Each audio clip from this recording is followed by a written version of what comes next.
5월 7일 목요일 하나님의 말씀을 사모하여 이 자리에 나오신 여러분 모두를 환영하고 축복합니다. 말씀을 나누기 전에 함께 한국과 미국 교회를 위하여 기도하고 시작하겠습니다. 이 땅의 교회가 코로나19 위기 가운데 하나님의 뜻을 분별하게 하시고 해결하실 수 있는 오직 하나님께 간절한 기도와 간구로 나아가게 하여 주시옵소서. 교회에 모여 예배하지 못하는 미국과 한국 교회의 사태들을 빠르게 마무리되게 하시고 이 영적인 광야 가운데 세우신 교회를 향한 하나님의 뜻을 깨닫게 하시어 모든 예수님의 교회들을 새롭게 하시옵소서. 위기 속에서 예수 그리스도의 복음과 또 성숙한 시민의식으로 세상의 소금과 빛의 역할을 감당하게 하시며 하나님의 영광을 드러내게 하여 주시옵소서. 예수님의 이름으로 기도 올려드립니다. 아멘. 오늘은 목적이 이끄는 삶 19번째 시간으로 하나님께서 우리를 자녀로 불러주시되 공동체로 모이게 하셨는데 그 이유와 그것을 위해 우리가 어떠한 자세를 갖추어야 하는지를 에베소서 전반을 살펴보면서 생각해보는 시간을 갖도록 하겠습니다. 혹시 성경책이 필요하시면 영상을 잠시 멈추시고 성경책을 가지고 오셔도 좋을 것 같습니다. 오늘의 말씀은 에베소서 4장 3절 한 절만 함께 나누도록 하겠습니다. 평안에 매는 줄로 성령이 하나 되게 하신 것을 힘써 지키라. 아멘. 오늘의 본문의 앞뒤 내용을 보면 하나님께서 만유의 유일한 아버지 되셔서 우리 모두를 하나님의 자녀로 불러주셨고 그래서 같은 아버지를 둔 형제와 자매로서 우리가 하나 되기를 하나님 아버지께서 원하고 계시다는 것을 우리가 알 수 있습니다. 에베소서 1장 22절과 23절을 우리가 다시 보면 만물 위에 교회의 머리로 예수 그리스도를 세우시고 교회를 통해 만물을 충만하게 하시되 그 일들을 우리를 통해 이루시기 위해 우리를 교회라는 공동체로 부르셨다는 것을 우리가 또한 알 수 있습니다. 새생명교회의 머리가 되시는 예수님께서 우리를 새생명교회의 성도로 불러주신 이유가 모여서 누가 더 잘났는지 누가 더 성경 말씀을 많이 알고 기도를 많이 하는지 서로 자랑하라고 모이라고 하신 것이 아니라 새생명교회의 머리가 되시는 예수님을 세워나가게 하기 위함이라는 것입니다. 다시 한번 정리하면 우리를 같은 아버지로 둔 형제와 자매로 하나 되게 하기 위해 부르셨고 예수 그리스도가 머리이신 교회를 세우는 일에 우리를 사용하고자 공동체인 교회로 부르셨다는 것입니다. 그리고 오늘의 본문에서 사도 바울이 이를 위해 가장 중요한 것이 바로 평안 가운데 우리가 하나가 되어야 한다고 오늘의 본문에서 말씀해 주고 있는 것입니다. 그런데 안타깝게도 요즘 교회를 우리가 살펴보면 큰 소리 나지 않고 조용하게 잘 지내기만 해도 성공하는 교회라고 불려지는 정말 안타까운 현실 속에 우리가 살고 있습니다. 왜 그렇습니까? 우리가 에베소서 4장 2절에서 나오듯 모든 겸손과 온유로 하고 오래 참음으로 사랑 가운데 서로를 용납하지 못하기 때문입니다. 겸손, 온유, 오래 참음 그리고 사랑이 없기 때문에 목회자가 무슨 말을 하거나 행동을 하는 것이 도저히 용납이 안 되는 것입니다. 장로가, 권사가, 집사가, 주일학교 선생이 무슨 일을 하면 조금 더 기다려주면서 기도로 격려를 해주면 되는데 그것이 용납이 안 되기 때문에 시끄러운 소리가 들리고 분란이 끊이지 않는 것이죠. 물론 다른 사람을 보고 있으면 마음에 안 들 때가 많이 있습니다. 그런데 우리가 그럼에도 불구하고 왜 서로를 존중하며 용납하여야 할까요? 오늘에 보면 4장 11절을 또 밑에 이제 보니까 어떤 사람을 사도로, 선지자로, 복음 전하는 자로, 목사와 교사로 세우신 이가 바로 하나님이기 때문입니다. 어떠한 이유에서든지 겸손함으로 이것을 용납하지 않는다면 결코 평안 가운데 하나가 되는 일은 우리에게 일어나지 않게 됩니다. 그렇다면 왜 우리에게 이러한 겸손과 온유함과 오래 참음으로 사랑하고 서로를 용납하는 모습들이 나오지 못하는 것일까요? 사도 바울은 그 이유를 우리가 하나님의 자녀가 되어 새 사람이 되었음에도 불구하고 아직도 계속해서 옛사람의 모습이 끊임없이 나오기 때문이라고 에베소서 4장의 후반절에서 말해주고 있습니다.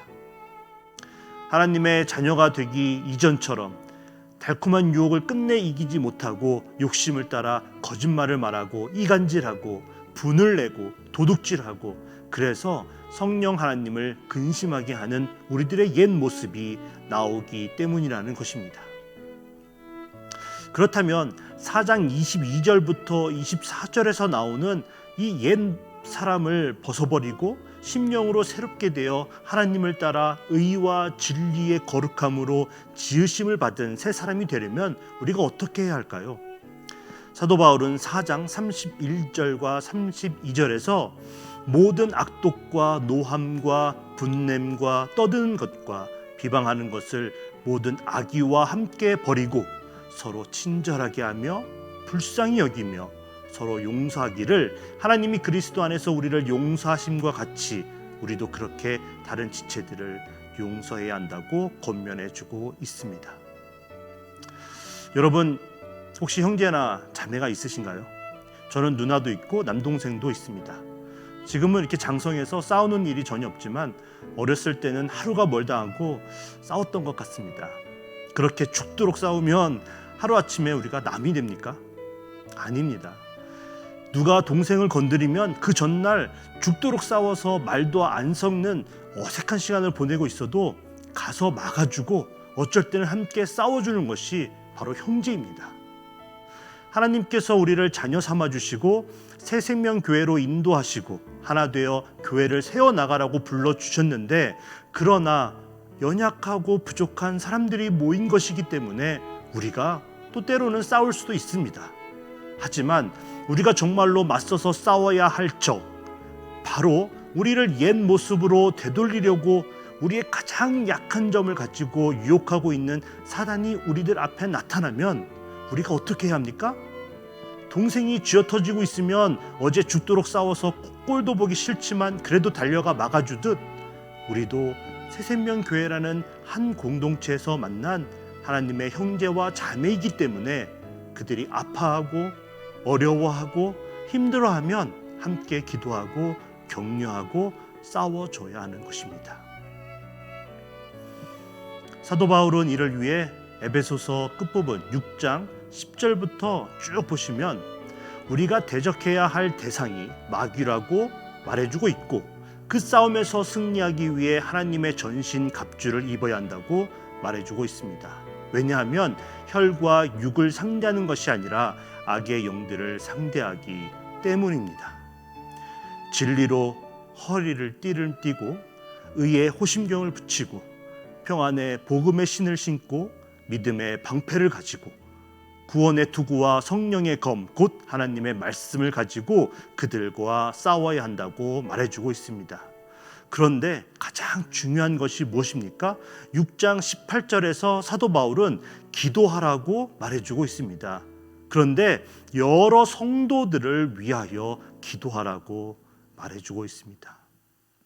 내가 하나님의 전신갑주를 입어서 사단의 간계를 능히 대적하여 이기는 것도 중요하지만 우리의 형제와 자매도 함께 그 갑주를 입고 서로를 위해 기도해주며 함께 싸워 이겨나가야 한다는 것입니다.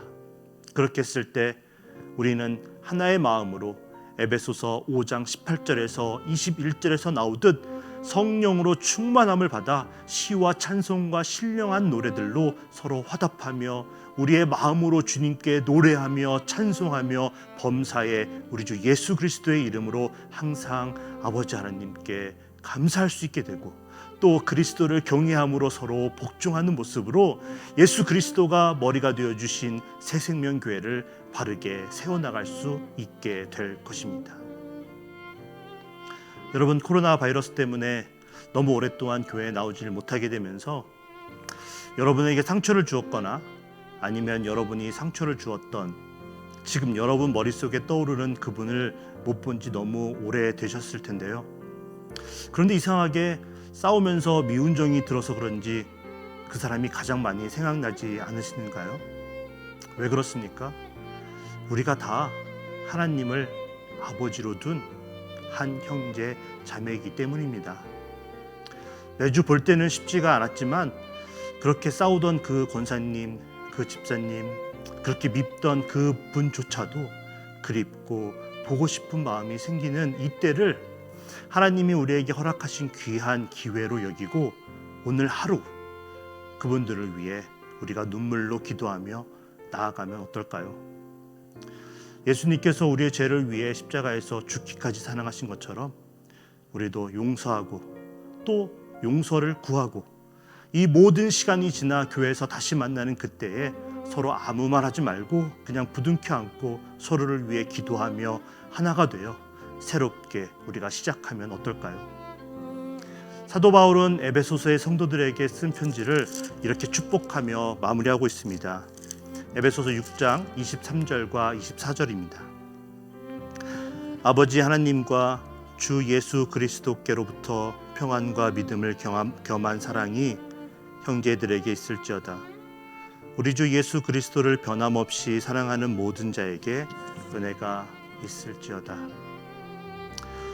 하나님께서 우리를 통해 원하시는 평안에 매는 줄로 하나가 되는 것에 힘써 애를 쓰는 우리가 되어 바울이 축복한 은혜와 평안과 믿음이 저와 오늘 이 영상을 듣는 모든 분들에게 동일하게 임하게 되시길 간절하게 기도합니다.